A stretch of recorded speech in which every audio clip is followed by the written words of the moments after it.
अस्सलाम वालेकुम शोएब भाई, अगर आप मौजूद हैं तो लिंक के थ्रू ज्वाइन करें वीडियो को।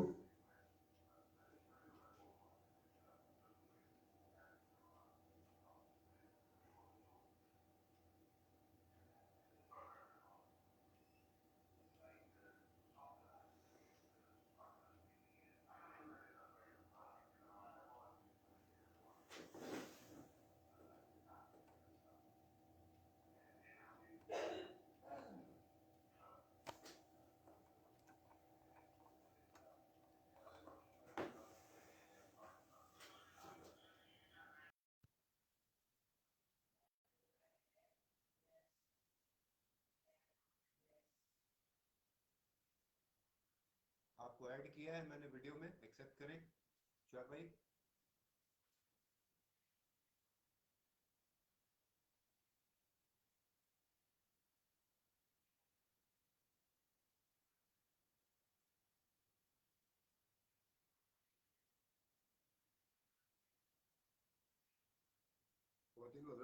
स्टिल वेटिंग फॉर शोएब साहब टू ज्वाइन।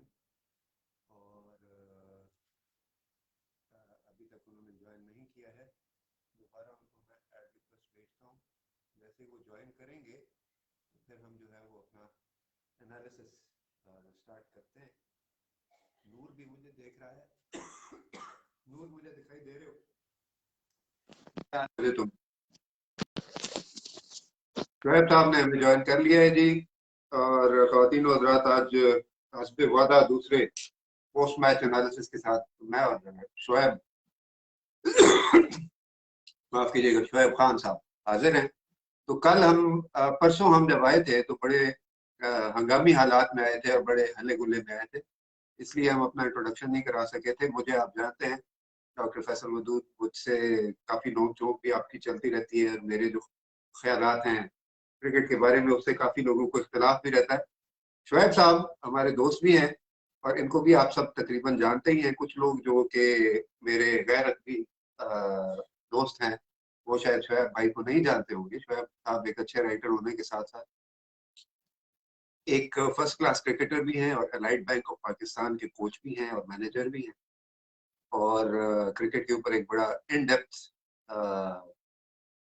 इंसाइट रखते हैं। तो हमने जैसे कि मैंने आप लोगों को बताया भी था और पहले वादा भी किया था कि हम जो है पाकिस्तान के हर मैच के बाद और वर्ल्ड कप के जो चीदा चीदा मैचेस हैं, जो लाजमी जरूरी मैचेस हैं, उनके उनके बाद पोस्ट मैच एनालिसिस पेश किया करेंगे। क्योंकि हम दोनों का क्रिकेट के साथ किसी न किसी हवाले से ताल्लुक रहा है और हम दोनों जो है, हमारा माइंड एक वो क्रिकेटिंग माइंड है। We have been we are from an era जब क्रिकेट जो है वो अ, पाकिस्तान में सब कुछ होता था। और हमने 1992 का वर्ल्ड कप भी देखा और हमने पाकिस्तान के बड़ा उरूज भी देखा, जहीर अब्बास को भी देखा, मियां दाद को भी देखा। तो we have seen the stuff. और हमारे जो कुछ ऐसे दोस्त हैं जो उस एज ब्रैकेट में हैं जिन्होंने वो क्रिकेट नहीं देखी, तो उनके लिए एक इंसाइट है। क्योंकि मेरी जाती तौर पर कोशिश ये है, जो मैं क्रिटिसाइज करता हूँ लोगों को, क्रिकेटर्स को, गेम को, जो मैं क्रिटिकल आई के साथ देखता हूँ, जो मैं बहस करता हूँ क्रिकेट के ऊपर, उसका मकसद किसी की दिल आजारी नहीं होता। उसका मकसद किसी के साथ ग्रज निकालना है, किसी के साथ जिद लगाना नहीं होता। उसका मकसद ये होता है कि लोगों में, उन बच्चों में जो पिछली दिहाई के अंदर जो क्रिकेट से बिल्कुल नाशना हो गए, बिल्कुल नावाकिफ हो गए, उनको थोड़ी सी इंसाइट मिले कि गेम है क्या, इसके अंदर एक्साइटमेंट क्या होती है। पाकिस्तान और इंडिया का जब टाकरा होता है तो उसके पीछे इमोशंस क्या चल रहे होते हैं, ये उन्हें पता चले, ताकि वो जो है वो गेम को एंजॉय कर सके। क्योंकि हमारे जो बच्चे हैं वो आजकल क्रिकेट की टेक्निकलिटीज से इतने ज्यादा वाकिफ नहीं है। उनको नहीं पता कि क्या हो रहा है। उनको ये पता है कि एक बंदा भाग के आ रहा है, बॉल फेंक रहा है, दूसरे बंदे ने लकड़ी का एक बैट उठाया हुआ है, वो उसको जनाब शॉटे मार रहा है। लेकिन उनको उसकी टेक्निकलिटीज का नहीं पता कि गेम क्या हो रही है, क्या माइंड गेम चल रही है, क्या स्ट्रेटेजी चल रही है। Cricket is just like the game of chess. मैं जब बात करता हूँ कैप्टनसी की, तो एक कैप्टन जो क्रिकेट का कैप्टन होता है, is just like a player of chess. उसने 11 खिलाड़ी अपने खिलाने होते हैं फील्ड में, और वो अपने खिलाड़ियों को जिस तरह इस्तेमाल करता है, मैच का जो पासा होता है वो उस तरफ को पलटता है। तो जाते हैं अपने गेस्ट की तरफ, शोएब भाई की तरफ, जो कि मुझसे ज्यादा एक्सपीरियंस क्रिकेटर भी हैं और बहुत अच्छे एनालिस्ट भी हैं। तो शोएब भाई, आज के मैच के बारे में आप क्या कहते हैं? पहले एक जनरल सा तबसरा हो जाए, फिर उसके बाद हम जो है थोड़ा इन डेप्थ जाएंगे कि क्या हुआ क्या फैसल भाई, सबसे पहले तो अभी आपने मेरा तारुफ कराया। मैं एबीएल की नॉर्थ की जो टीम है हमारी, उनको लेकर चलता हूँ, उनके साथ एज मैनेजर चलता हूँ। बाकी शुरू से जो आपने बताया कि 1992 के वर्ल्ड कप से लेकर अब तक हम टाइम टू टाइम खुद भी खेलते रहे हैं, और थोड़ा सा क्रिकेट के साथ चूंकि वाबस्तगी रही है, इसलिए वो किसी तौर पे वाबस्तगी खत्म नहीं की जा सकती। आज का मैच एक बड़ा अजीब सा मैच था। मैं इसको अजीब मैच इसलिए कहूंगा कि इंडिया के साथ जो मैच था उसमें 60-40 का रेशो था, और 40% लोगों का ये गुमान था कि पाकिस्तान जीत सकता है, जबकि 60% लोग इस बात पर मुत्तफिक थे कि इंडिया के चांसेस ज्यादा हैं, क्योंकि उनका एक्सपीरियंस, उनकी टीम, आप ये देखिए ना, हमारी टीम में बहुत सारे ऐसे प्लेयर हैं जो पहली दफा जिनने एक्सपोजर हो रहा है, जो पहली दफा इंटरनेशनल क्रिकेट में इंडिया के सामने आए, इंडिया से खेले, और वो जो प्रेशर उन्होंने सस्टेन किया वो रिमार्केबल था। और मैं समझता हूँ कि ये इसमें कुछ कोचिंग का हाथ था, कुछ मोटिवेशन का हाथ था, और लकीली हमारा पहला मैच चूंकि इंडिया के साथ था, तो वो जो हमारा जोश और जज्बा और जज्बा जहाद जो है, उसने बहुत बड़ा काम किया उस मैच को जीतने के लिए। और उस मैच के बाद वाज़ेह तौर पे हमारी टीम की बॉडी लैंग्वेज थोड़ी सी चेंज लगी जब गेम स्टार्ट हुआ। पहली बात तो ये है कि उसी विनिंग कॉम्बिनेशन के साथ हमारी टीम मैदान में उतरी, उसमें कोई चेंज नहीं था। और उसी स्ट्रेटजी को लेकर चले जो कि विनिंग स्ट्रेटजी थी लास्ट मैच की। अनफॉर्चुनेटली ऐसा होता नहीं है कि एक ही स्ट्रेटजी हर मैच में हर दफा चल सके। उसकी रीजन ये होती है कि आपके ओपोनेंट जो भी टीम होती है उसमें डिफरेंट टैलेंट्स होते हैं। अब जो इंडियन टीम है उसका टैलेंट थोड़ा सा डिफरेंट था, और लाइक पाकिस्तान उसमें कुछ ऐसे उसमें मोस्टली प्लेयर्स भी अनप्रिडिक्टेबल ऐसे ही थे जैसे पाकिस्तान में। लेकिन न्यूजीलैंड की टीम हो या ऑस्ट्रेलियन टीम हो या इवन वेस्ट इंडीज की टीम हो, ये बहुत प्रोफेशनल टीम्स हैं और ये इस तरीके से गेम करती हैं। आज आपने मैच में देखा होगा कि किस तरीके से उन्होंने कमबैक किया। शुरू में जिस वक्त गेम स्टार्ट था उस वक्त पोजीशन ऐसी थी कि पाकिस्तान के हाथ में मैच था, और ऐसा लग रहा था तकरीबन 10 ओवर्स में, जो इनिशियल 10 ओवर्स थे, कि पाकिस्तान बहुत आराम से इस मैच को जीत लेगा। और इवन जो प्रेडिक्शंस थी वो 130 की प्रेडिक्शंस 10 ओवर्स के बाद लोगों ने करनी शुरू कर दी थी कि ये 130 से ऊपर ये टीम नहीं जाएगी। लेकिन उन्होंने फिर भी बड़े अच्छे तरीके से उसको लेकर चले, और एक डिसेंट किस्म का 130 T20 में या 140 तक एक बड़ा डिसेंट टारगेट होता है, जिसको ना सिर्फ ये कि उसको डिफेंड किया जा सकता है, बल्कि दूसरी टीम को बाउंड भी किया जा सकता है। जैसा कि आपने देखा कि पाकिस्तान की जिस वक्त इनिंग स्टार्ट हुई थी बैटिंग, तो उस वक्त बहुत अच्छी सिचुएशन थी, लेकिन just after fall of initial wickets, जो हमारी 4 विकेट्स हर तकरीबन 20-20 22-22 पार्टनरशिप के बाद गिरती चली गई, उसके बाद एक सिचुएशन ये आ गई थी कि जो स्पेकुलेशन थी वो 70-30 पे आ गई थी, और 70% लोगों का ये ख्याल था कि जो न्यूजीलैंड है उसके जीतने के चांसेस हैं, जबकि पाकिस्तान के लिए सिर्फ 20-30% लोग पुरुमीद थे कि पाकिस्तान जीत सकते हैं, और मोस्टली उनमें पाकिस्तानी थे जो पुरुमीद थे, जो कि दुआएं भी कर रहे थे और एक्सपेक्ट भी कर रहे थे। तो एक बड़ा खूबसूरत मैच था, और मैं ही समझता हूँ आज की जो चूंकि Haris man of the match है, लेकिन जो man of the match innings है वो आसिफ अली ने खेली आज अच्छा, की उस पर मैन भी ऑफ द बाद में आते मैच हैं। इनिंग्स। उस पर भी बाद में आते हैं। पहले जनरली एक तबसरा में ये कर दूं कि जैसे आपने एक एंगल से बताया है कि आज स्ट्रेटजी नहीं चली, मेरे जो जितनी थोड़ी बहुत मेरी अंडरस्टैंडिंग है गेम की, ये बहुत अच्छा हुआ पाकिस्तान के लिए कि आज उनको एक सॉर्ट ऑफ जर्क मिला, वेकअप कॉल मिली कि देखो रिजवान और बाबर के अलावा भी जो है वो 9 खिलाड़ी हैं जिनको खेलना पड़ सकता है। क्योंकि अगर आप इतना हेवीली बाबर और रिजवान के ऊपर रिलाई करेंगे तो you can not win every match by 10 wickets. तो इसलिए हमारे कुछ दोस्त बीच में परेशान भी हो रहे थे मैच के दौरान, और मैं फेसबुक पर था, एक्टिव था, तो मैं उनको यही कह रहा था कि देखो अभी पूरी टीम पड़ी है, हमारे पास नंबर 9 तक बैटिंग है, हसन अली तक, we have good batsman, Hasan Ali is a good allrounder, वो और बात है कि आजकल रन दे शादाब रहा है, खान, उसका हसन बैट अली अच्छा है। बिल्कुल अच्छे। जी जी। तो जिस वक्त हम परेशानी की बात उस वक्त शुरू होती है जब हमारी 7 विकेटें गिर चुकी होती हैं, क्योंकि उसके बाद फिर हमारी एक्चुअल टेल शुरू होती है। ये टीम जो गई है वर्ल्ड कप खेलने के लिए, ये मेरे ख्याल में 1992 के बाद, बल्कि 1990 मिसबा की जो टीम थी उसके बाद सबसे मजबूत टीम, सबसे बैलेंस टीम यही थी। और इसके अंदर जो है डेप्थ बहुत ज्यादा है, बॉलिंग के अंदर भी और बैटिंग के अंदर भी।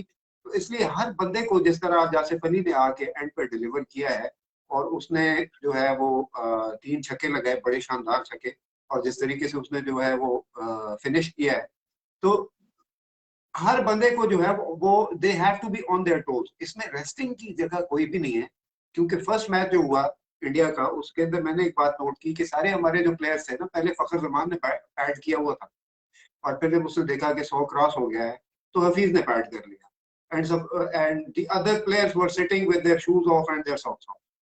You know that is not the attitude, that shouldn't be like this. आपको अपने टोज पर होना चाहिए, because the game can turn around at any moment. आपको जो है वो आकर किसी वक्त भी बैट करना पड़ सकता है, अंडर क्राइसिस आना पड़ सकता है, और अगर आप इतने रिलैक्स होंगे जितने इंडिया के खिलाफ थे, it was sort of good to see also कि दो बंदे जो है वो डिलीवर कर रहे हैं और ठीक ठाक फंटी लगा रहे हैं, इंडिया की पिटाई लगा रहे हैं। लेकिन उसके साथ साथ आपको यू हैव टू बी, जो आपका गेम प्लान है ना उसके मुताबिक ही चलना चाहिए, आपको रिलैक्स नहीं करना चाहिए, क्योंकि जब आप रिलैक्स हो जाते हैं और फिर देन 1 और 2 विकेट्स फॉल ऑफ, तो फिर आपको ये होता है कि आप जो है पैनिक मोड में आ जाते हैं, पैनिक ही हो जाते हैं, and then you fail to deliver. आज जो था, वैसे जिस तरीके से इंडिया शुरू के से, साथ जो थोड़ा सा डिफरेंस ये है कि जो इंडिया के साथ मैच था उसमें हमारी टीम मेरे ख्याल में रिलैक्स नहीं थी, और उनकी बॉडी लैंग्वेज से पता चल रहा था कि हर प्लेयर बैटिंग अपनी के जान वक्त ना, लगा रहा है। हर आज बैटिंग आपने के एक चीज वक्त जो देखी है, होगी, नहीं फील्डिंग के वक्त भी कोई मिस फील्ड्स नहीं थी, कोई ड्रॉप कैचेस नहीं थे, लेकिन आज आपने देखा होगा कि थोड़ी थोड़ी फंबल्स थे, थोड़ी थोड़ी चंद थोड़ा जगहों पर रिलैक्स हो मिस गए। फील्ड भी थी, और एक आध और कैच भी कोशिश की जा सकती थी।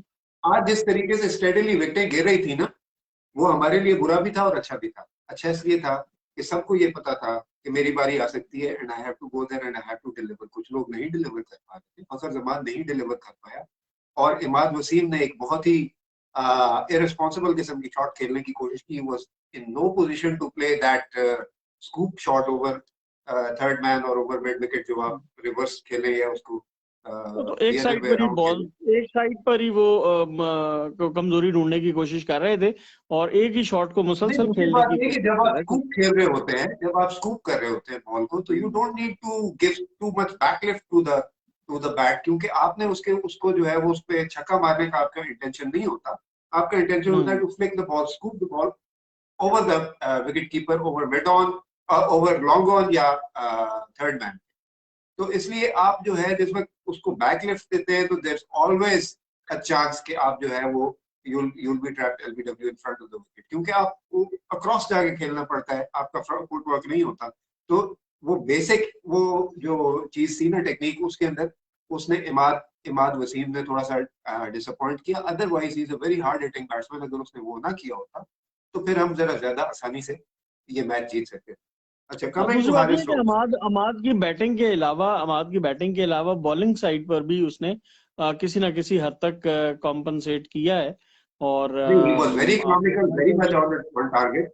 बिल्कुल। हाँ, उसने बेहतर परफॉर्म किया। अगर यहाँ परफॉर्म नहीं किया तो एटलीस्ट उसने अपनी जो बॉलिंग साइड थी उसमें बहुत अच्छा परफॉर्म किया। उसने 4 ओवर कराए, 24 रन दिए 6 की एवरेज से, तो दैट इज प्रीटी गुड। वो मतलब अच्छे बॉलर्स में। लेकिन मुझे एक चीज आप बॉलिंग देखेंगे, मुझे नहीं समझ आई, एक चीज मुझे आज ये दूसरे मैच में ये चीज समझ नहीं आई कि आज फिर हसन अली को, लकीली बाद के 2 ओवर्स हसन अली के थोड़े बेहतर रहे, लेकिन फिर भी 3 ओवर्स में 26 रन हसन अली ने दिए हैं, और पहले ओवर में 15 रन हसन अली ने दिए हैं।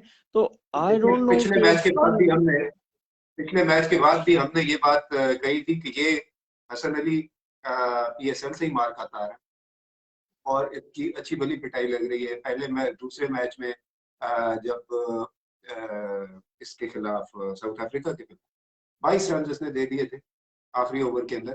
तो जिस वक्त आप इतने रन्स कंसीड कर रहे होते हैं, आज इसने 13 रन दिए, कल पहले मैच में इसने 44 रन दिए, 44 रन 4 ओवर्स के अंदर, which is a big thing. अब आप जीत जाते हैं मैच, लेकिन इसका मतलब ये नहीं है कि आप अपनी गलतियों पर रिफ्लेक्ट ना करें। एक आदमी जिस वक्त रन कंसीड कर रहा है और आपके पास एक और चॉइस भी है, there is a brilliant bowler जो नया लड़का है, बच्चा है, जिसको चांस मिलना चाहिए, अभी तक नहीं मिला, वसीम जूनियर, उसको एक आध मैच में चांस दें। इतना बड़ा रिस्क नहीं है, वो कम से कम अगर आके बॉल करेगा तो वो हसन अली से ज्यादा रन तो नहीं दे देगा ना।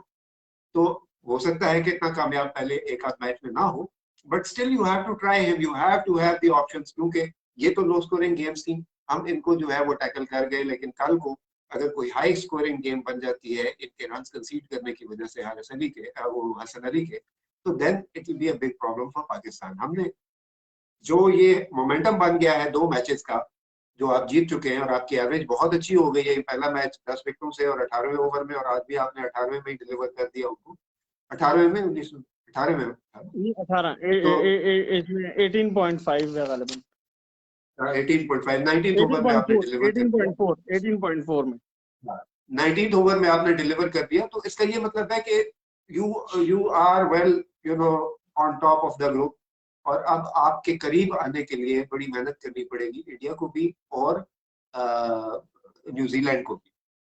नाउ दैट सेड, इस वक्त आप ऐसी पोजीशन में हैं कि आप हसन अली के ऊपर रेस्ट ले सकते हैं, उसको एक मैच का रेस्ट करा सकते हैं। रेस्ट कराने का नहीं, और मकसद दूसरी कोई बात ये है कि अभी नहीं आगे है, हमारे पास 3 मैचेस हैं। आगे जो हमारे पास वो इजी मैचेस हैं, 3 स्कॉटलैंड है, अफगानिस्तान के साथ प्रेशर उतर गया है हमारे ऊपर से। को है। हाँ, हाँ, we have to watch out for Afghanistan because Afghanistan is proving very dangerous. ठीक है, तो तो इसलिए हमारा अपना लगाया हुआ पौधा है ना।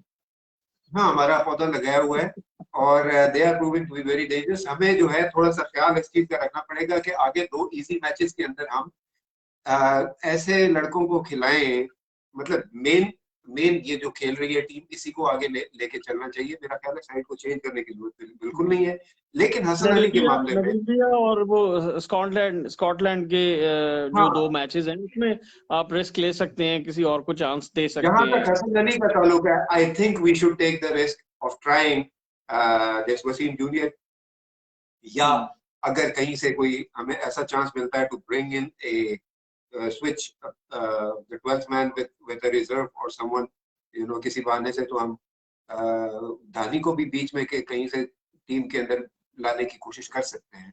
बट स्टिल जो बाकी हमारे जो आज 2 सीनियर प्लेयर्स थे उनकी तरफ से भी कोई मतलब प्रेशर में लग रहे थे।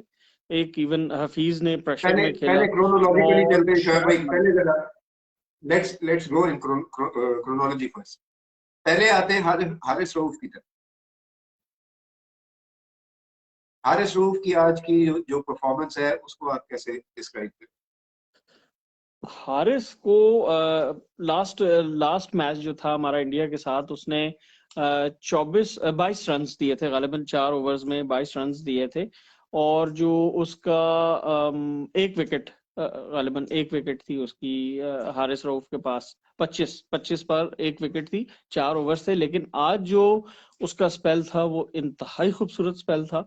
और उसका जो सबसे उसकी बड़ी बात ये थी कि उसने 22 रन दिए लेकिन विकेट 4 लिए। उसने वो काम किया जो शाहीन आफरीदी ने किया था, और एग्जैक्टली वही काम आज शाहीन आफरीदी ने नहीं किया तो हारिस रऊफ ने काम किया। हारिस रऊफ पाकिस्तान के लिए मैं समझता हूँ कि एक बहुत ही बड़ा एसेट है, और इसको यूटिलाइज करना और कंटिन्यूअसली यूटिलाइज करना अब ये कैप्टन की जिम्मेदारी है। इसको वेस्ट नहीं करना देखिए, चाहिए। 2 प्लेयर्स हैं, हारिस रऊफ है और आसिफ अली है, जो कि सबसे ज्यादा क्रिटिसाइज होते हैं।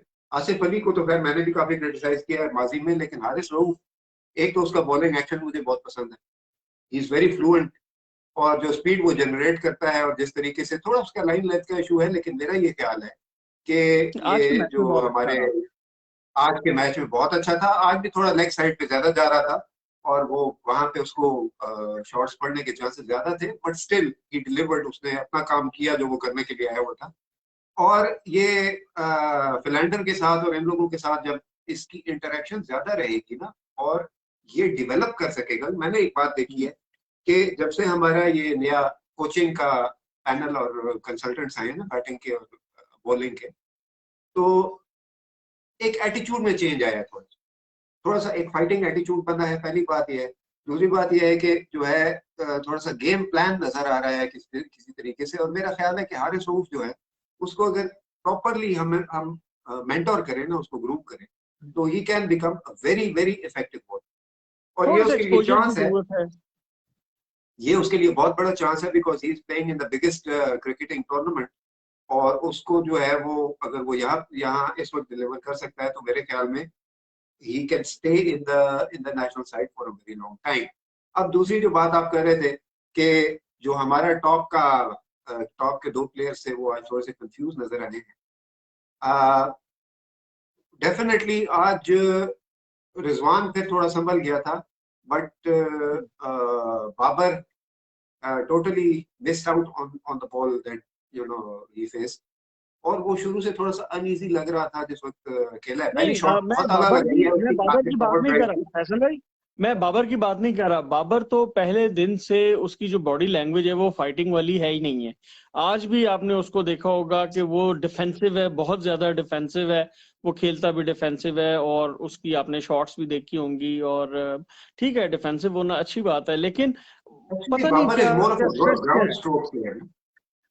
उसको स्ट्रेस क्या है ये नहीं समझ आती। एक बंदा चाहिए जो कम से कम उसको जो है ना मेंटली थोड़ा सा रिलैक्स करे कि यार परेशानी की कोई बात नहीं है, आप परफॉर्म कर रहे हैं, आप अच्छा परफॉर्म कर रहे हैं। अब आप किसी किस्म की अगर आपको इस बात की टेंशन है कि ये आपके पास कोई लास्ट चांस है, तो ऐसी कोई बात नहीं है। टीम अच्छा परफॉर्म करेगी तो जाहिर सी बात है कि वो आपकी परफॉर्मेंस है। दूसरी बात ये कि मैं जो जिनकी बात कर रहा था, मैं हफीज की बात कर रहा था। मेरे अपने जाती ख्याल के मुताबिक मुझे बहुत सारी उम्मीदें वाबस्ता थी हफीज से और मलिक से।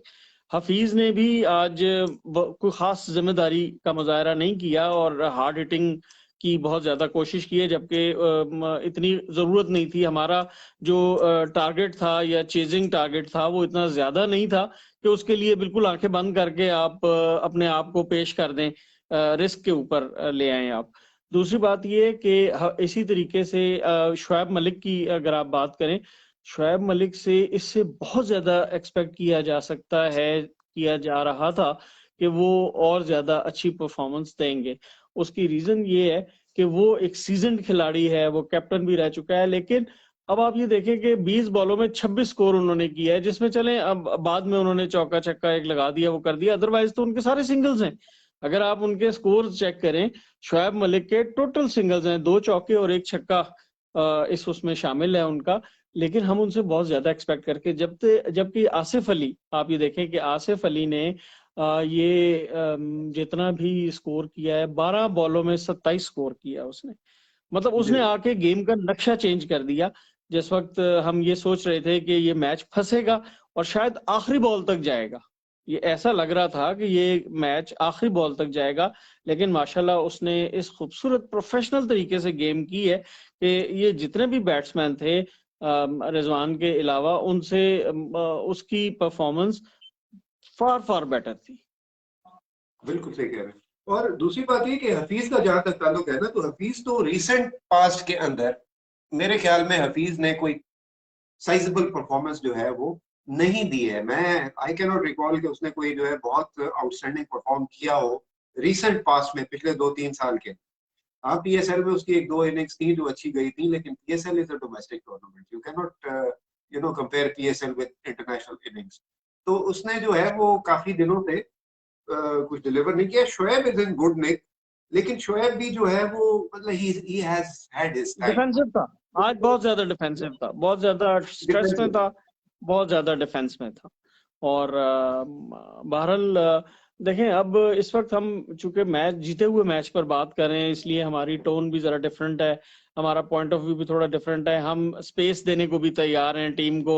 बहुत सारे ऐसे लोगों की जो गलतियां भी होंगी, हम उनको भी स्पेस देने के लिए तैयार हैं। लेकिन आप सिर्फ ये सोचें कि व्हाट इफ टीम खुदा न खास्ता हार जाती, फिर आपको ये सारी चीजें नजर आती कि जनाब आज हमारी टीम ने कोई ऐसा अदद पकड़ा था 11 का कि जो भी आउट हो रहा है या तो 11 रन पे आउट हो रहा है या 11 बॉलिंग खेल के आउट हो रहा है, या जो डिविजिबल बाय considerable 11 पे वो Rizwan got out on 33, 11 Babar थ्रीज आर आजम 33। 11 बाबर आजम 11 बॉलें खेल के 9 स्कोर पर 11 आउट बॉल। हुआ।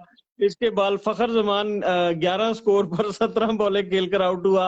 हफीज 11 रन्स बना के 6 बॉलों पर आउट हुआ। इसके अलावा जनाब इमाद वसीम 11 रन्स बना के 12 बॉलों पर आउट हुआ। तो हमने बहुत सारे लोगों ने जो है ना वो 11 का हिस्सा पकड़ लिया था।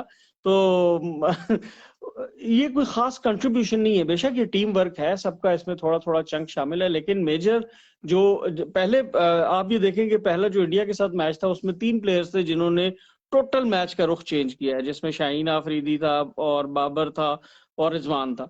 आज का मैच आप देख लें, मैं समझता हूं कि इसमें 3 ऐसे लोग थे जिन्होंने अपना रोल प्ले किया है, जिसमें एक रिजवान था, एक हारिस था और तीसरा आसिफ अली था। ठीक है, आप इन सारी चीजों को जो कंट्रीब्यूशन है अपनी जगह पर रखें। अगर आखिर में ये 27 स्कोर हमें नहीं मिलता, ये मैच हमारे हाथ से निकल गया था। तो हर मेरे एक का ख्याल उसमें रोल है। में और लकीली रिजवान मैं तो कहता हूं कि शुक्रिया अदा करना चाहिए आपकी बॉलिंग साइड का, जिसने रिस्ट्रिक्ट किया था न्यूजीलैंड जैसी टीम को 134 स्कोर पर।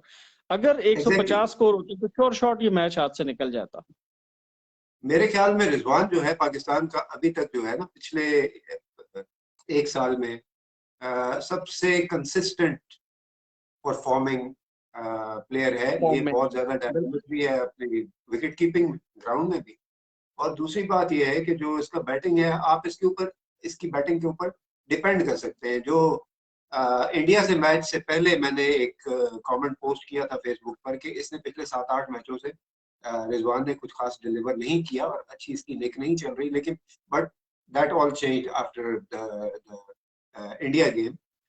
और अच्छी बात यह है कि ये अगर इसी तरह कंट्रीब्यूट करता रहे और चलता रहे, आई मीन अब पाकिस्तान इस पोजीशन में है कि अगर ये कोई बहुत मेजर ब्लंडर नहीं करते तो semis are not out, out of semifinal तो अब आगे 3 टीम्स आपके पास बड़ी लाइट टीम्स रह गई हैं।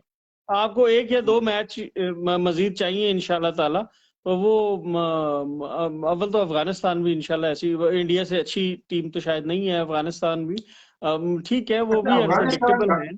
अफगानिस्तान का ये है कि they have very good spinners, और वो अगर आपकी विकेटें नहीं ले सकते तो आपके रन रोक सकते हैं।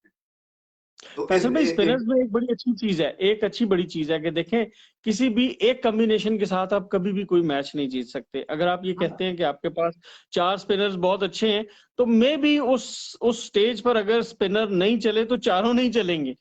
ठीक है, वो मतलब रोकने में तो काम करते हैं, रन रोकने में तो काम करते हैं, लेकिन जब स्पिनर्स को पढ़ने लगती हैं। अगर हम ऑड्स देखें ना तो पाकिस्तान के डेफिनेटली बेटर ऑड्स हैं कि भाई आप अच्छा परफॉर्म करेंगे। पाकिस्तान हमारे पास तो बड़ी बैलेंस टीम है। हमारे पास तो ये है फैसल भाई कि हमारे पास फास्ट बॉलर्स भी बहुत जबरदस्त है, हमारे पास मीडियम फास्ट भी हैं, हमारे पास स्पिनर्स भी हैं। हम किसी वक्त किसी को भी यूज कर सकते हैं। हमारे पास तो समझ ले 6-7 से ज्यादा तो बॉलर्स हैं हमारे पास। जिस तरह 9 हमारे पास बैट्समैन है, इस तरह 9 हमारे पास बॉलर्स भी हैं। हम शोएब मलिक को भी यूज कर सकते हैं, हम हफीज को यूज कर सकते हैं, फिर उसके अलावा हसन अली, इमाद हुसैन, बेशुमार हमारे पास ऐसे रिलायबल बॉलर्स हैं। मुझे वैसे अभी तक हैरत है कि हमने अभी तक शोएब मलिक को यूज करने की कोशिश नहीं की as a bowler. As a bowler नहीं, लेकिन जरूरत भी नहीं है। मैं है तो आपकी टीम में स्पिनर तो है। हसन अली को छोड़ के हसन अली की जगह शोएब मलिक को यूज किया जा सकता था, लेकिन अगर वो शोएब मलिक को यूज करते फिर हसन अली की जगह नहीं बनती थी, फिर उसको जस्टिफाई नहीं कर सकते थे जो भी उसके लिए दुआ गो लोग हैं या जो उसके लिए दुआएं करते हैं, वो उसे जस्टिफाई नहीं कर सकते थे। उसकी रीजन ये है कि 5 तो रेगुलर बॉलर हैं आपके पास ना, उनमें से तो आप किसी को नहीं हटा सकते। छठा बॉलर जो है वो अपने बॉलर रन दे रहा है तो मेरे ख्याल में कोई कबाहत तो नहीं है कि अगर आप एक स्पिनर को 1-2 ओवर्स दे के रन रोकने की कोशिश। ये तो पहले मैच में समझ आ जाने वाली बात थी कि इस मैच में थोड़ा सा रेस्ट दे दिया जाए। अगले 3 मैच जो हैं वो हमारे इतने स्ट्रॉन्ग मैचेस नहीं है। ये 2 मैचेस तो हमारा कॉन्फिडेंस बिल्ड करने के लिए बहुत जरूरी थे।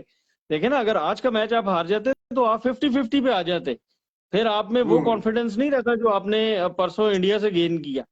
ये तो अब आप 2 मैच जीते हैं, अब आप मोर कॉन्फिडेंट है कि यार कोई बात नहीं, अब हम सेमीफाइनल में तो पहुंच गए अच्छा, या पहुंच जाएंगे इस वक्त एक जो बैटिंग में हमारी लाइबिलिटी है वो है हफीज, जो जिसको मैं अक्सर कहता भी हूँ कि Hafeez has become a liability in batting, क्योंकि वो बैटिंग में नहीं चल रहा। लेकिन उसका एक प्लस पॉइंट ये है कि ही is a genuine bowler, he is a very good bowler, और वो रन भी रोक लेता है, विकेट भी ले लेता है।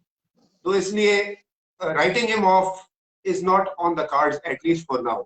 लेकिन जहां तक हमारे हसन अली का ताल्लुक है, मेरा ख्याल है कि अगर हम हसन अली को जो है थोड़ा सा रेस्ट नहीं देते, तो आगे चल के जब डिफिकल्ट गेम्स आएंगी, उनके अंदर Hasan Ali can prove to be the factor that before could going to semifinal, quarter final, before going to quarter final हमारे पास पोजीशन बड़ी क्लियर हो जाएगी। देखें अभी जो हमारे पास 3 मैच हैं, इनमें हम शोएब मलिक की लाइन लेंथ भी चेक कर सकते हैं, हम वो जो और हमारे पास 1-2 ऑप्शंस मौजूद हैं उनको भी चेक कर सकते हैं। शोएब मलिक के अलावा हम इसको भी मौका दे सकते हैं। मतलब ये तीनों ऑप्शंस हमारे पास टीम के पास इस वक्त अवेलेबल है अगले 3 मैचेस में। लेकिन हमें जो भी डिसीजन करना है, क्यों कि ये लकीली 2 मैच जीतने के बाद, एफर्ट्स करने के बाद हम इस पोजीशन में हैं कि अब हम टेस्ट कर सकते हैं अगले मैचेस में। लेकिन उसके बाद अगर हम ये सोचें कि क्वार्टर फाइनल के बाद हम रिस्क लेंगे, तो वो फिर सीधी सीधी सुसाइड अटेम्प्ट होगी। उसके बाद हमारे पास चांस नहीं है। देखें अभी तक तो हम उस स्टेज पर नहीं पहुंचे हैं कि हमें नॉकआउट का कोई डर हो, ठीक है ना। लेकिन जिस वक्त आप क्वार्टर फाइनल पे चले जाते हैं या सेमीफाइनल खेल रहे होते हैं, उस वक्त मतलब कुछ भी हो सकता है। बड़ी बड़ी टीमों के साथ अपसेट्स होते हैं, देखिए ना, हर टीम के साथ ऑलमोस्ट अपसेट्स हो चुके हैं। तो मेरा ये ख्याल है कि हमें थोड़ा सा अभी बड़ी सीरियसली इस सारी चीज को देखना चाहिए। लेकिन एक चीज मैं बड़े अच्छे तरीके से शायद आप भी फील कर रहे हो, और बड़ी मुझे खुशी इस बात हुई कि पिछली स्टैटिस्टिक्स आप उठा के अगर देखें ना मैच की, तो बड़ा कंसिस्टेंटली बड़ी प्लानिंग के साथ चेज किया हम लोगों ने, जो इंडिया के साथ मैच था। आज आप देखें, अगर आप कंपैरिजन करें दोनों टीमों का फर्स्ट ओवर से लेकर और 19th ओवर तक, तो ऑलमोस्ट हम लोग 10 ओवर्स तक बराबर थे, 11वें ओवर्स में हम एग्जैक्ट बराबर थे, 12वें ओवर में जब हमारी 4th विकेट गिरी है 12th ओवर में, तो हमको 4-5 रन का हमारे पास वो था। उसके बाद कंटिन्यूअसली हम लोग एग्जैक्ट उसी पैटर्न पे जाते रहे हैं जिस पैटर्न पे उनकी टीम जा रही थी। ये जो 2 छक्के इसके लगे हैं आसिफ के, इसने एकदम पासा पलटा है। अदरवाइज शायद हम सिंगल करके आहिस्ता आहिस्ता करके उसी पैटर्न पे जाके आखिरी ओवर में मैच को फंसा के जीत लेते। लेकिन शुरू से लेकर अब तक ये बड़ा प्लान्ड वो लगता रहा है कि कोई जल्दबाजी नहीं की, सिंगल पे जोर रखा, ठीक है, अगर बाउंड्रीज नहीं हुई तो कोई परवाह नहीं है, लेकिन ये कि सिंगल्स की कोशिश करते रहे, ये बड़ी अच्छी चीज है। हम कंसिस्टेंट रहे हैं, हमने किसी भी ओवर को डॉट्स नहीं होने दिया, और कुछ ना कुछ हर ओवर्स में करते रहे, 2, 4, 5 रन, 6 जब रन भी मैच इसी शुरू होता है ना, जब भी मैच शुरू होता है तो मैं एक बात कहता हूँ, जो मेरे जो फ्रेंड्स हैं या फेसबुक पे जो मेरे साथ लोग अटैच हैं, वो मुझसे पूछते भी हैं कि मैं हमेशा ये कहता हूँ कि पहले 4 ओवर्स में पता चलेगा कि मैच की डायरेक्शन क्या है। आइदर वे, अगर पाकिस्तान बॉल कर रहा है तो पहले 4 ओवर्स में पता चल जाएगा, अगर पाकिस्तान बैट कर रहा है तो भी पहले 4 ओवर्स में पता चल जाएगा। क्यों? उसके पीछे मैं ट्रिक बता देता हूँ। अपने जो यंग दोस्त हैं जो मुझसे पूछते हैं कि आपके मोकल क्या कह रहे हैं तो वो मोकल ये कहते हैं कि पहले 4 ओवर्स में अगली टीम की स्ट्रेटजी भी वाजे हो जाती है कि वो कितने अग्रेसिव है, और आपकी स्ट्रेटजी भी वाजे हो जाएगी कि आपकी प्लानिंग क्या है। ठीक है, उसके मुताबिक अगर आपकी प्लानिंग सॉलिड नजर आ रही है और अगली टीम की स्ट्रेटजी को आपके अंदर काउंटर करने की एबिलिटी दिखाई दे रही है, तो मैच आपका। अगर आप बहुत डिफेंसिव हैं और आप अगली टीम को बैटिंग में या बॉलिंग में अपने ऊपर मुसल्लत होने देते हैं, पहले 4 ओवर्स में, 6 ओवर्स पावर प्ले का टाइम है, जब आप अपने ऊपर मुसल्लत होने देते हैं अगली टीम को, then you lose the track of the game, फिर वो गेम आपके हाथ से निकल जाती है। अभी तक जो दोनों मैचेस हमने देखे हैं उसमें यही हुआ है कि पहले 4 ओवर्स में बॉलिंग में भी और बैटिंग में भी पाकिस्तान ने कम से कम ये शो किया है कि they are going with a plan. आगे जाके आज थोड़ी सी गड़बड़ हो गई, लेकिन शुरू में मैच की डायरेक्शन काफी वाजे हो गई थी कि इस Pakistan going to get it और नॉट।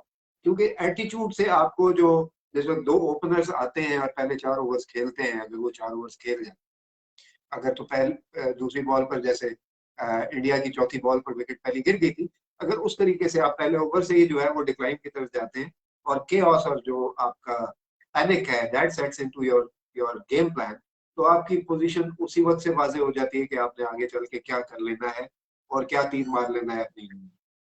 तो ये लेकिन आज वॉकर के कहता मैच है कि में बड़ी दिलचस्प बात ये है आज के मैच में कि दोनों टीमों ने ऑलमोस्ट एक जैसा, मैंने आपको जैसा कि बताया ना कि 11th ओवर तक हम एग्जैक्ट इक्वल एक दूसरे के साथ रहे हैं, हाँ, एक आध रन आगे पीछे रहे हैं। तो ना तो न्यूजीलैंड की कोई स्ट्रेटेजी उस तरीके से वाजे हो सकी थी, जाहिर सी बात है हमारे बॉलर्स ने उनको रोका था। और इसमें कोई शक नहीं है कि उनकी बॉलिंग लाइन बहुत स्ट्रांग थी आज। आज हाँ, उनके पास जो स्पिनर्स आज थे, वो इवन डिफेंसिव स्ट्रेटेजी से खेल उनकी रहे थे फील्ड ना, देखें एग्रेसिव आप, नहीं थे। वो उस कैच को याद करें, आप उस कैच को याद करें जो कॉनवॉय ने किया था, और कितना खूबसूरत कैच उसने बिल्कुल फ्लाइंग कैच किया था। और मतलब मजा आ गया उसको देख के। वो उनकी फील्डिंग बहुत अच्छी थी, उनकी बॉडी लैंग्वेज बहुत अच्छी थी, टीम स्ट्रांग थी, बैलेंस्ड थी। लेकिन सिर्फ उनके अंदर जो कमी थी वो ये थी कि वो पाकिस्तान से लड़ रहे थे, ठीक है। एग्जैक्टली। और उनको, और वो शायद ये भी कमी ना होती, लेकिन जो तकब्बुर करके वो यहाँ से गए थे, पाकिस्तान को आखिरी दिन छोड़कर गए थे और इनकार किया था, वो उनका पाकिस्तान का जीतना बनता था। असल खुशी इसी बात की है कि जो इंडिया ने इश्तिहार बनाए थे करोड़ों लगा के, जो यूट्यूब पे गर्दिश कर रहे थे, मैंने देखे थे। और जो इन्होंने पाकिस्तान में आकर और जिस तरीके से सीरीज अबैंडन करके ये चले गए थे न्यूजीलैंड वाले, इन दोनों के साथ वही हुई जो एक बिफिटिंग रिस्पांस पाकिस्तान का होना चाहिए था। आज अगर 2-1 विकेटें हमारी कम गिरती तो ज्यादा खुशी होती, कि ज्यादा थोड़ा बेइज्जती के साथ हारते न्यूजीलैंड वाले, तो थोड़ी ज्यादा खुशी होती। लेकिन ये है कि हार की उनको बेइज्जती ये भी चीज, काफी होती है, हार की बेइज्जती भी हाँ, काफी होती है, वो चाहे विकेट विकेट से हो या रन से हो या मार्जिन से ना हो, लेकिन बहरहाल हार हार होती है। लेकिन आज उनको ये चीज रियलाइज हो गई होगी कि जो सीरीज अबैंडन करना था वो that was not in the interest of the game. इससे गेम गेम मजरू होती है। और वो पाकिस्तान के जो इंटरेस्ट में गया है, एटीट्यूड, वो पाकिस्तान के इंटरेस्ट में गया है उनका गेम छोड़कर हाँ, जो जाना, एटीट्यूड क्योंकि दिखाकर वो गए थे, आज तो आज उनका गुरूर फाइटिंग में हाथ में सबसे मिल बड़ा गया। उस चीज का रोल था। हम्म। और दूसरी बात ये कि जो आपका जी इफ्तिखार जैदी साहब, हेलो, कैसे हैं आप? और जो दूसरी बात ये है कि जो इंडिया का गुरूर था, कि वो तो हरभजन सिंह साहब कह रहे थे कि आप हमें मौका मत दे दे, वैसे भी आपने हार ही जाना। तो वो मुझे जो है वो बड़ा देख के बड़ा मैंने एंजॉय किया, और उस चीज को मैंने बार बार फिर वो खोल कर देखा, हरभजन सिंह का लेकिन वो उससे ज्यादा एंजॉय वीडियो शोएब अख्तर की गुफ्तगू को आप करेंगे अगर आप सुने जो बख्तर हरभजन की के है। साथ। हाँ, वो शोएब अख्तर ने बहुत अच्छा उसको रिस्पांस दिया, और बाकी का जो रिस्पांस था वो एग्जैक्टली वही रिस्पांस जो कि उसने कहा था वो हमारी टीम ने दिया। तो मैं समझता हूँ कि अनप्रेडिक्टेबल हमेशा से रही है पाकिस्तान की टीम, और इसके बारे में हमेशा हर आदमी, हर प्लेयर, हर तमाशाई एक ही बात करता है कि ये किसी वक्त कुछ भी करने की सलाहियत रखती है। अल्लाह करे इसमें नहीं सिर्फ कि आगे छोटी भी सी, ये ऐसे ही करते रहे और लोगों को हैरान इंशाल्लाह। करते रहे, लेकिन लोगों को परेशान ना करें। हैरान जरूर करें अच्छे सेंस में, और जीत के दिखाते रहे। बस हम, हमारी यही खुशी है। एक, मैं जो जिस तरह मैं स्टार्ट में अर्ज कर रहा था कि देखिए हमारा मकसद ये है, मेरा और आपका और हम जैसे कुछ दोस्तों का जो कि इस वक्त सोशल मीडिया पे एक्टिव हैं, प्रो क्रिकेट है, कि जो हमारे दौर में क्रिकेट का फीवर होता था, वो क्रिकेट का फीवर वापस आए किसी तरीके से। और ये जो बच्चे हमारे आजकल जो है वो सिर्फ कंप्यूटर्स की जीनत बने में है, ये भी मैदानों में जाएं और क्रिकेट खेलें, क्योंकि इनके भी आइकॉन्स उस किस्म के बने जिस किस्म के हमारे होते थे, और इनमें भी वो सर भाई इंटरेस्ट पैदा 3 साल हो। के बाद देखें, 3 साल पिछले वर्ल्ड कप के बाद अब ये एक अरसे के बाद मौका मिला है क्रिकेट को फलने फूलने का, कोविड की वजह से और एपिडेमिक्स की वजह से, मुख्तलिफ नहीं, इसमें एक चीजों एक की मेरा वजह ख्याल है से। हम लोगों का भी कसूर इस तरह बनता है कि हम लोगों ने भी क्रिकेट को बिल्कुल अबैंडन इस तरह कर दिया था कि हम लोग भी क्रिकेट देखते नहीं थे। आप देख लें कि ये जब वर्ल्ड कप शुरू हुआ है, इससे पहले पीएसएल हो रहा था, उससे पहले जो है, और जो केपीएल हुआ, तो उसके अंदर लोगों का वो इंटरेस्ट नहीं था। और उसमें मतलब है कि क्रिकेट को हमने तकरीबन अबैंडन किया हुआ था। ये एक बड़ी अच्छी चीज मुझे नजर आई कि परसों जब मैच हुआ पाकिस्तान और इंडिया का, तो उससे पहले मैं शॉपिंग करने मार्केट गया, और मुझे दुकानदार ने ये कहा कि जी जो लेना है जल्दी जल्दी लेना, एग्जैक्ट 6:45 दुकान बंद हो जाएगी, हमने मैच देखा। और मेरे देखते देखते पूरी मार्केट बंद हो गई ऐसे ही। और जो है वो लोग चले गए मैच देखने के लिए, and everybody enjoyed the match. Excuse me. ये जो फीवर है ना क्रिकेट का, ये हमारे जमाने में होता था, उसके बाद मैंने तकरीबन 20-25 साल के बाद ये दोबारा ये होते हुए देखा है कि दुकानें बंद हो गई और दुकानदार कह रहे हैं कि जी जो लेना है ले लें, नहीं तो फिर हम जा रहे हैं, फिर गिला नहीं करेंगे। यही तो फीवर ये इंडिया चीज में जो भी है है। वापस, खबरें हैं, एक आखिरी खबरें आने तक उन्होंने सैकड़ों टीवी तोड़ दिए। जो हमें कह रहे थे कितने टीवी तोड़ोगे, उन्होंने सैकड़ों टीवी वो तोड़ दी। बाय वन ब्रेक वन वाला इश्तेहार उन्होंने बनाया था ना, बाय वन ब्रेक वन, कि 2 टीवी ले जाएं, जी। एक देखने के लिए एक छोड़ने के लिए। तो वो बड़ा अच्छा लगा कि अब बड़े टीवी फूट रहे हैं वहां पे, और यहाँ लड्डू फूट रहे हैं, वहां टीवी फूट रहे हैं। तो ये है कि इट्स अ वेरी गुड असल लेसन टू मरहला, बोथ द टीम। फैसल भाई, असल मरहला अब क्वार्टर फाइनल के बाद शुरू होना है। और हाँ, जो सीरियस मैचेस हैं या बड़े क्रिटिकली देखने वाले मैचेस हैं, वो अब क्वार्टर फाइनल के बाद इंशाल्लाह ताला अभी सिलसिला तक शुरू हमारी होगा, क्योंकि टीम का मेरा ख्याल सबसे है कि बड़ा बाकी अलमिया टीम। ये था, अभी तक हमारी टीम का सबसे बड़ा अलमिया ये था कि इंडिविजुअल परफॉर्मेंसेस पर हम बेस करें। और पिछले 2 मैचेस में हमने एक टीम की तरह खेलने की कोशिश की, और जैसे आप टीम की तरह खेलते हैं तो आप कामयाब भी होते हैं। मैं I am a very vocal critic, आपको भी पता है, आप भी देखते रहते होंगे बाबर आजम की कैप्टनसी का, कि बाबर आजम मतलब मेरी मेरी बुक्स में वो उसके अंदर वो स्पार्क नहीं है जो हमें कैप्टनसी में नजर आया सरफराज तक। ठीक है, Sarfaraz was the last captain with an attitude. लेकिन दैट सेड, मैं बाबर आजम के खिलाफ नहीं हूँ, he is one of the best batsman in the world. मैं बार बार यही बात दोहराता हूँ कि उसकी बैटिंग से मुझे कोई इख्तिलाफ नहीं। हाँ, ये जरूर है नहीं कि फैसल भाई, ही नीड्स, बैट्समैन तो जावेद मियांदाद से अच्छा भी बैट्समैन कोई नहीं था। लेकिन जब आप कंपैरिजन करते हैं तो आप इमरान खान की कैप्टनसी देख लें या आप वसीम अकरम की कैप्टनसी देख लें और आप बाबर आजम को देख लें, तो आपको एक वाज़ेह फर्क तो नजर आएगा। वो नजर आएगा। ओबियसली लेकिन वो डिसिप्लिन ऑफ गेम। इस वर्ल्ड कप में जरूरत इस बात की है कि चूंकि हमारे पास शोएब और हफीज जैसे सीनियर प्लेयर्स भी हैं, और रिजवान जैसा एक लीडर भी है, जो जब अफरीदी से कैप्टनसी लेता है मुल्तान सुल्तान्स की, क्योंकि अफरीदी जख्मी हो जाता है, वो नहीं खेल रहा बाकी मैचेस में, तो he leads his side to victory. ठीक है, उसके अंदर वो एटीट्यूड है। अभी भी आप देख लें कि the most dynamic character in Pakistan team in this world cup is Rizwan, जो कि प्रेसर्स भी रिजवान कर रहा है, पाकिस्तान टीम की तरफ से स्पोक्समैन भी वही है, वही आके जो है वो देता है। आपने देखी होगी प्रेस कॉन्फ्रेंस भी जो है जी रिजवान ने की बिल्कुल। हमारे लिए। जी, जी। ऐसे ही और ऐसे ही है। उसके बाद जो है वो he is making his presence known. ठीक है, तो इस किस्म के जो लोग हैं, इनको ये चाहिए कि ये बाबर आजम को गाइड करें, और बाबर आजम के अंदर इतनी वो होनी चाहिए कि डिजायर टू लर्न होनी चाहिए कि वो इन लोगों के एक्सपीरियंसेस से, हफीज के, शुएब मलिक के, और इसकी रिजवान की फाइटिंग एबिलिटी से और इसकी एजिलिटी से बाबर आजम सीखे, और इनसे मशवरा ले, और इनसे मशवरा करके अपना लाया अमल बनाए, क्योंकि he needs time to be groomed as a captain. मैं ये नहीं कहता कि उसको कप्तान नहीं होना चाहिए, मैं ये कहता हूँ कि उसको कप्तानी के लिए ग्रूमिंग का टाइम मिलना चाहिए। ठीक है, तो ये चीज जो है, जब तक उसको ग्रूम करने का असल में टाइम नहीं हमारे यहाँ मिलेगा। बड़ा अनफॉर्चुनेट रहा है कि एक मैच खेला, 2 मैच खेले, कैप्टन चेंज कर दो, 4 मैच खेले, कैप्टन चेंज कर दो। हमारे यहाँ जितने भी लड़के हैं, खेलने वाले लड़के हैं, वो कॉन्स्टेंटली नहीं खिलाए गए बेसिकली। देखिए, हैव मेरा हैजर्ड की मेरा इख्तिलाफ इससे कैप्टनसी ये और है, मेरा इख्तिलाफ इस बात से ये है कि जब बाबर आजम को कैप्टनसी दी गई, उस वक्त रिजवान, उस वक्त Sarfaraz was a very successful captain, but that said Sarfaraz has had his time, उसका रिप्लेसमेंट हमें मिल गया। देखिए, कोई भी इनविंसिबल नहीं होता, हर अच्छे प्लेयर के बाद उसका रिप्लेसमेंट मिल जाना चाहिए। अगर किसी टीम को एक अच्छा रिप्लेसमेंट नहीं मिलता, तो इसका मतलब है कि दैट टीम विल स्ट्रगल। हमें फॉर्चुनेटली रिजवान जो है वो सरफराज का एक बहुत अच्छा नेमल बदल इस तरह भी मिल गया कि जो है he is very good in wicket keeping, he is very quick behind the stumps, और he is a very reliable opening batsman. तो हमारा ओपनर का मसला भी सॉल्व हो गया, और हमारा जो है वो विकेट कीपिंग का मसला भी सॉल्व हो गया, जो दोनों प्रॉब्लम्स, मतलब एक तीर में दो शिकार कभी बड़ी मुश्किल से ही होते हैं मेरे ख्याल में। बिल्कुल सही है।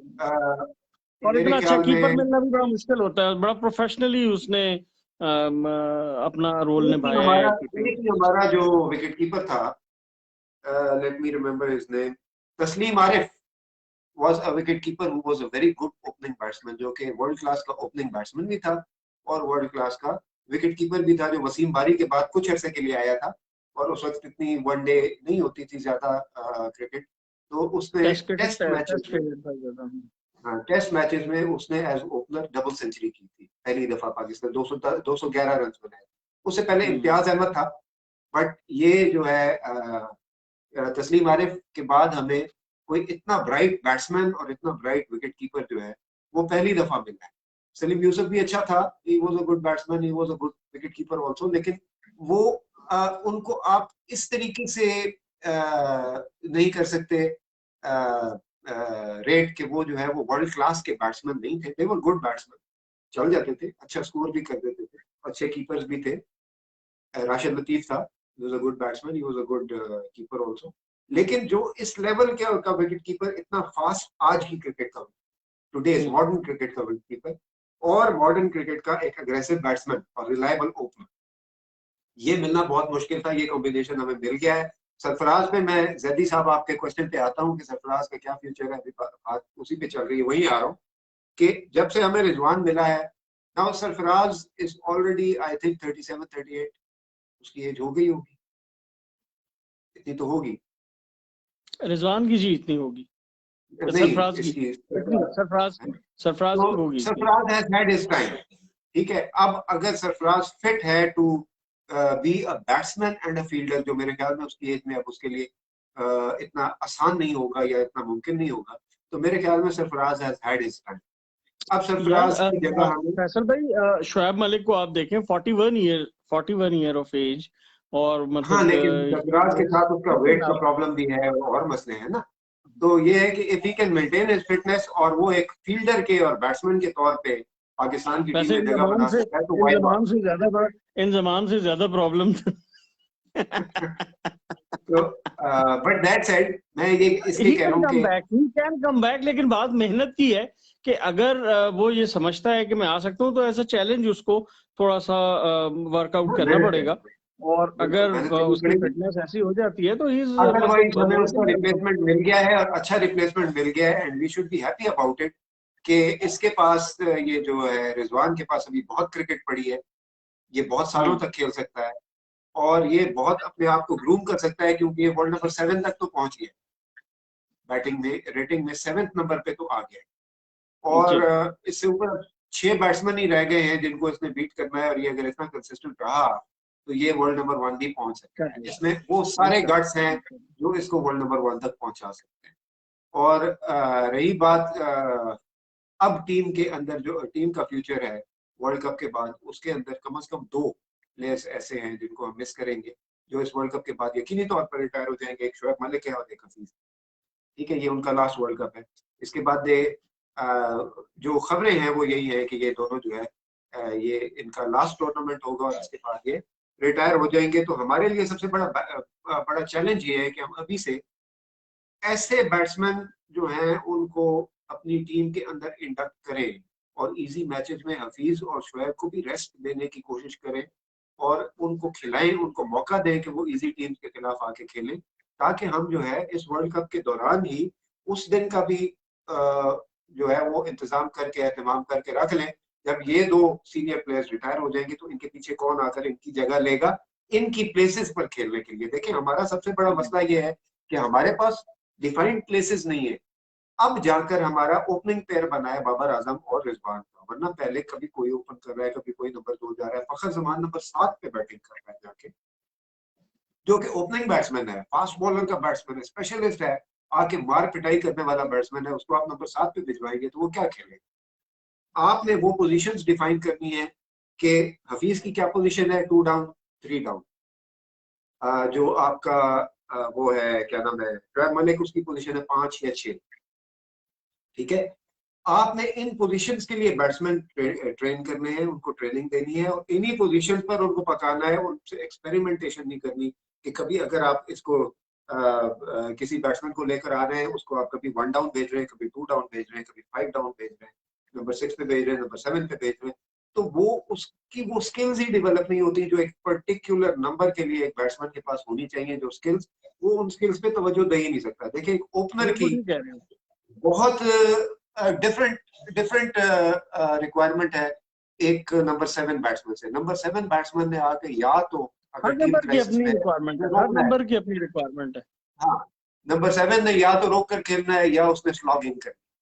नंबर 1 बैट्समैन या नंबर 2 या नंबर 3 बैट्समैन जो है उसने जिम्मेदारी से खेलना है। जितने आपके लेजेंड्स रहे हैं क्रिकेट के, वो या नंबर 1, 2, 3, 4 में से, इन 4 नंबर्स में से जो बैटिंग लेजेंड्स हैं वो इन्हीं नंबर्स पे खेलते रहे हैं। इन्हीं नंबर कभी में आपने निकले नंबर हैं, 7 बिल्कुल के बैट्समैन को लेजेंड बनते हुए नहीं देखा हो।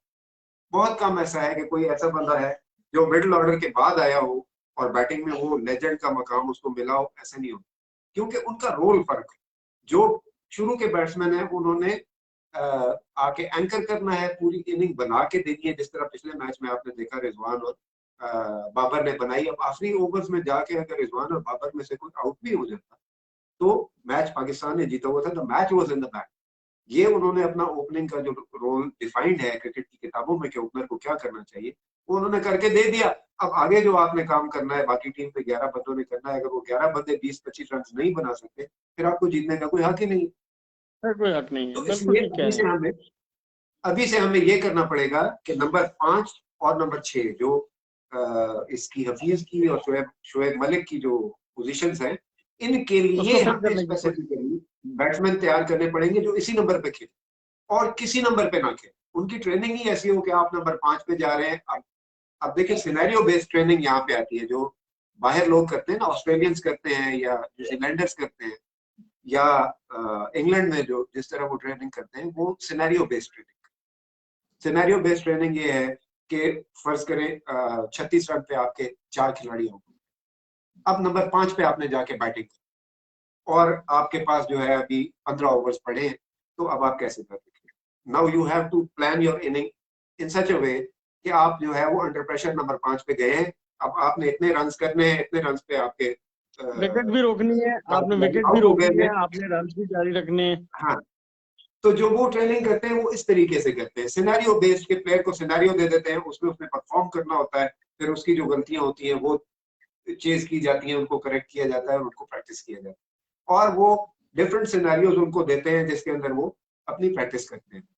तो अगर हम उस तरीके से खेलेंगे और हम इन 2 सीनियर खिलाड़ियों का जिन्होंने अब जाना है, we have to say goodbye to them after the world whether we like it और नॉट, तो इसका इंतजाम हमें ऐसे करना पड़ेगा कि इनकी पोजीशंस के लिए ही हमें दूसरे बैट्समैन लाने पड़ेंगे। अब अगर आप यहाँ पे उसको हैदर अली को लाके खिला देंगे हफीज की तरह, हफीज की जगह, तो वो नहीं चलेगा। Haider Ali is a 1 down 2 down batsman, ठीक है, वो बेसिकली ओपनर है, लेकिन अगर आप उसको बहुत भी बैटिंग ऑर्डर में नीचे लेकर जाएंगे तो उसको आप नंबर 4 से नीचे नहीं खिला सकते। मेरी मेरी बुक्स में वो नहीं चलेगा, ऐसे ही वो उसका गेम ठीक प्लान कह ही रहे हैं। फर्क है।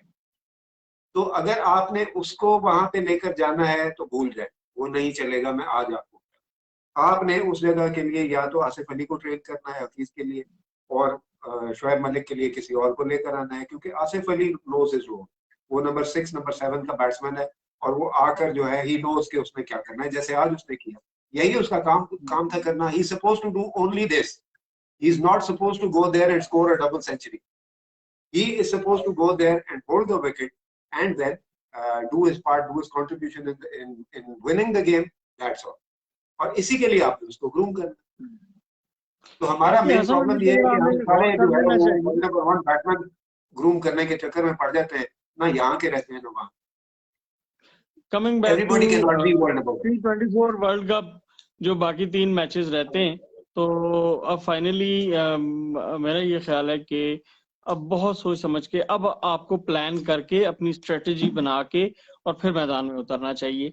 ये राइट बड़े प्लान इज, लाइट मैचेस हो सकते हैं, लेकिन ये आप क्वार्टर फाइनल की अभी से आप स्टार्ट लें, आप क्वार्टर फाइनल के लिए प्लानिंग करें। और जिस तरीके से इंडिया के खिलाफ आपके 2 बैट्समैन ने पूरे तौर पे अपनी टीम की नुमाइंदगी करते हुए चेज किया था, उसी पैटर्न के ऊपर और बॉलिंग अटैक्स जो हैं उनको थोड़ा सा अग्रेसिव करते हुए, उसको टेस्ट करते हुए, जो नए लोग आपने टेस्ट करने हैं, आप एक नई स्ट्रेटेजी बनाएं। मतलब सेम स्ट्रेटेजी 5 मैचेस पे अप्लाई मत करें, क्योंकि अब हम एनर्जी वेस्ट करने वाली बात है। दिस इज द टाइम कि अब हम टेस्ट करके मजीद बेस्ट ऊपर लेकर आए।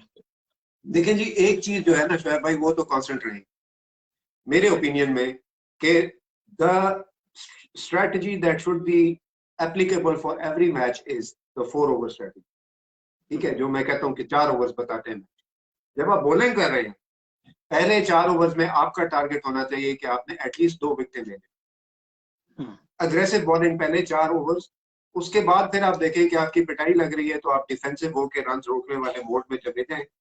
वरना जो अग्रेसिव स्टांस आपका पहले 2 मैचेस में रहा है, उसको कायम रखें और विकेटें लेते रहें। पहले 4 ओवर्स में दूसरी टीम का कॉन्फिडेंस उसी वक्त लूज हो जाता है जब आप एग्रेसिव होकर 2 विकेट्स ले लेते हैं। और जब आप बैटिंग कर रहे हैं ना शोएब भाई, तो बैटिंग करने में आपकी strategy should be 4 over strategy.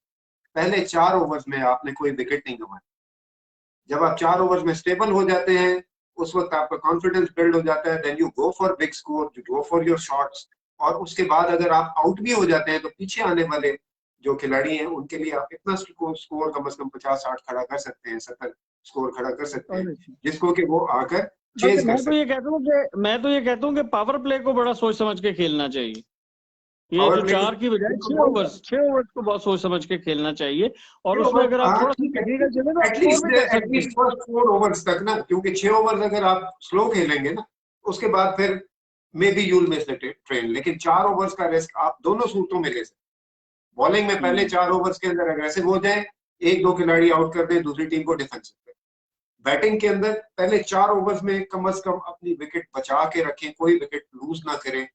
5वें ओवर के बाद आप अग्रेसिव हो, पावर प्ले को भी आपने यूटिलाइज करना है, अग्रेसिव हो जाएं और जो है अपनी शॉट्स खेलें। एक आध विकेट निकल भी जाती है तो पिछले बैट्समैन के ऊपर प्रेशर नहीं रहता। तो ये जो मैं 4 ओवर्स की बात करता रहता हूं, के साथ और बॉलर्स के साथ सिंक होना बहुत जरूरी है, और उसके लिए 3-4 ओवर सफिशिएंट हैं अपने आप को सेट करने के लिए, किसी भी बैट्समैन के लिए। और दूसरी बात ये जो मैंने शुरू में कही कि जो सीनियर प्लेयर्स हैं, जिनको पता है कि अब हमने इसके बाद नहीं खेलना, और जो अग्रेसिव माइंड्स हैं जिस तरह रिजवान है, इनको ये चाहिए कि ये बाबर के आगे पीछे घूमते रहे और उसको गाइड करते रहे, because he needs guidance whether we like it और नॉट।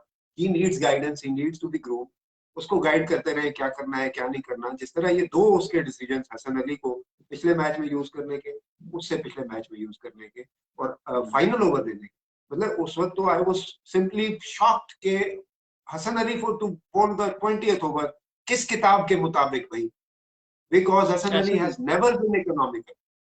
विकेट वो 1-2 निकाल जाता है, he has never been economical. आप क्या सोचकर उसको 20वां ओवर दे रहे हैं ऐसे वक्त पर, जबकि वो 22 रन देकर आपको मैच हरा देता है 20वें ओवर। तो Babar Azam needs to be guided. अगर बाबर आजम को हम एक टीम होकर खेलेंगे ना, अगर अपनी अपनी गेम नहीं खेलेंगे और टीम के लिए खेलेंगे, तो हर खिलाड़ी का फर्ज बन जाता है, और बाबर आजम का ये फर्ज बन जाता है कि सीनियर खिलाड़ियों की बात सुने। ठीक है, उसके साथ जो आपका कोच है इस वक्त, जो क्या नाम है, सकलैन मुश्ताक, ही is a very aggressive mind. ठीक है, उसकी बात सुने, उसकी प्लानिंग सुने, अपने फील्ड में जो सीनियर प्लेयर्स हैं उनकी बात सुने, उनकी बात के ऊपर जो है उनके मशवरे माने। देयर इज नो रीजन कि अगर आप 11 बंदे एक बंदा बन के खेलेंगे तो आप जो है वो वर्ल्ड कप ना जीत सके। अगर आप जेल होकर खेलते हैं, एक टीम की हैसियत से खेलते हैं, और टीम की हैसियत का मतलब ये है कि everyone should become the captain of Pakistan. इस वक्त हर प्लेयर को पाकिस्तान के कैप्टन के तरीके से सोचना है कि एवरीवन इज द कैप्टन। ये या तो इमरान खान की तरह का या तो एक इमरान खान की तरह का एक सॉलिड माइंड हो जो कि क्रिकेट को इतना इन डेप्थ समझता हो, जो कि टीम को लेकर चल सकता हो। जो एक एवरेज टीम को लेकर उसने 92 का वर्ल्ड कप जीत लिया था, तो वो ही हैड डिफरेंट क्वालिटी। लेकिन जब एक कैप्टन नया होता है और उसको जो है वो ग्रूमिंग की जरूरत होती है, तो उस वक्त पूरी टीम को एक कैप्टन का रोल अज्यूम करना पड़ जाता है। उस वक्त फिर लोग उसको गाइड करें आके कि आपने ये करना है, इस वक्त इस बॉलर को नहीं, इसको आजमा कर देखो, ये करके देखो, वो करके देखो। सीनियर लोग जो है सिनेरियो बेस्ड उसको जजमेंट्स ऑन द ग्राउंड जिसको हम कहते हैं OJT, ऑन जॉब ट्रेनिंग दे इसको, कि आपने इस सिनेरियो में ये काम कर लो, ये काम कर लो। और उससे जो पहले मैच में हमने देखा, आज भी हमने देखा हाफिज को, ही वाज वेरी एक्टिव, कि वो बार बार बाबर के पास जाकर तो उसको समझा रहा था कि ये करो ये करो। तो ये चीज जो है ये हम अगर आखिर तक रखते हैं, और बाबर भी अपना ये एटीट्यूड रखता है।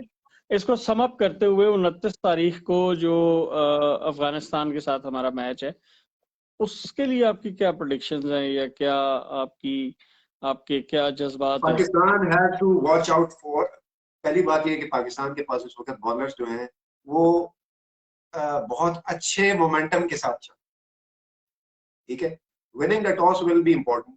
अगर आप टॉस जीत जाते हैं तो इस स्ट्रेटेजी को बिल्कुल ना छोड़ें, पहले बॉल करें, ठीक है, पहले बैटिंग ना करें मेरे मुताबिक, और try to get them out for a low score.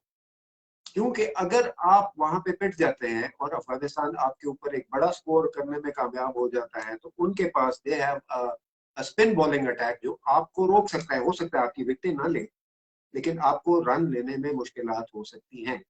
तो try to limit them on a low score, जिसको आप आसानी से चेज करने के काबिल हो, या आप ये समझते हो कि आप उनके स्पिनर्स का प्रेशर इस टोटल के अंदर हैंडल कर लेंगे।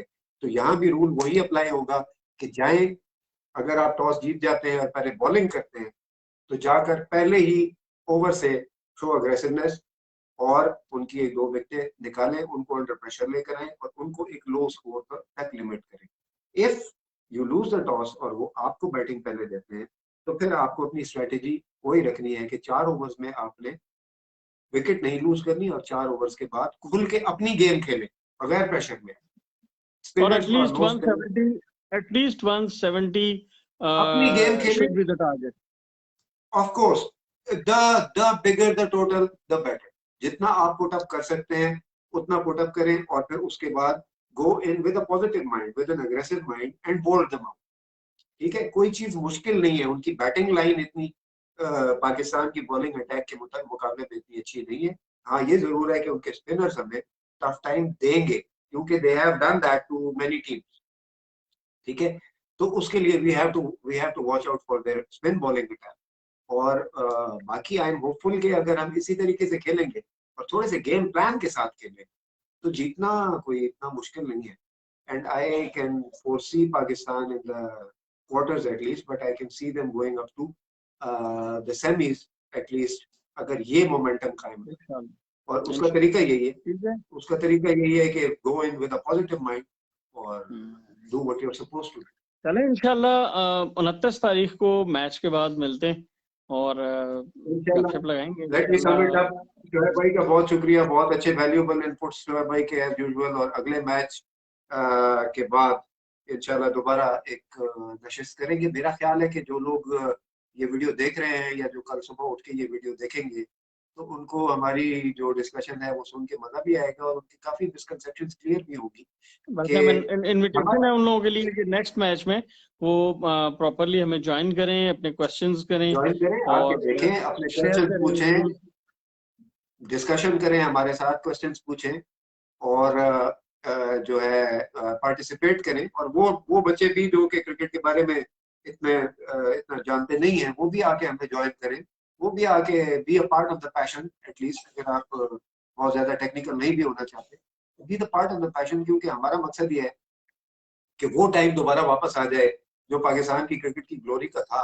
किसी तरीके से हम चले आपस में डिस्कशन से, कोई कंट्रोवर्सीज को, कॉन्स्पिरेसी थ्योरीज, कुछ बाबर आजम के खिलाफ और वो बाबर आजम के हक में, और एक तीर यहाँ से आ रहा है और एक तीर वहां से जा रहा है, तो this is a very healthy thing. और इसी चीज से जिस तरह अभी पाकिस्तान की टीम जब सब कह रहे थे कि अंडर प्रेशर ला रहे हैं और रमीज राजा को फोन नहीं करना चाहिए था, इमरान खान को फोन नहीं करना चाहिए था, तो मैं यही कह रहा था कि this is the only thing जिसकी वजह से हम जीतेंगे। क्योंकि इस टीम के ऊपर जितना प्रेशर मोटिवेशन होती है प्लेयर्स के लिए, ये बहुत बड़ी मोटिवेशन होती है कि उनकी बैक पर कोई मौजूद है। ये this is a big motivation. तो अगले मैच के बाद आपसे मुलाकात होगी। Thank you very much Shoaib भाई, और मुझे उम्मीद है कि आपने इस डिस्कशन को इतना एंजॉय किया होगा जितना हम दोनों ने ये डिस्कस करके किया है। और अगले मैच के बाद आपसे मिलेंगे। अल्लाह हाफिज। अल्लाह हाफिज।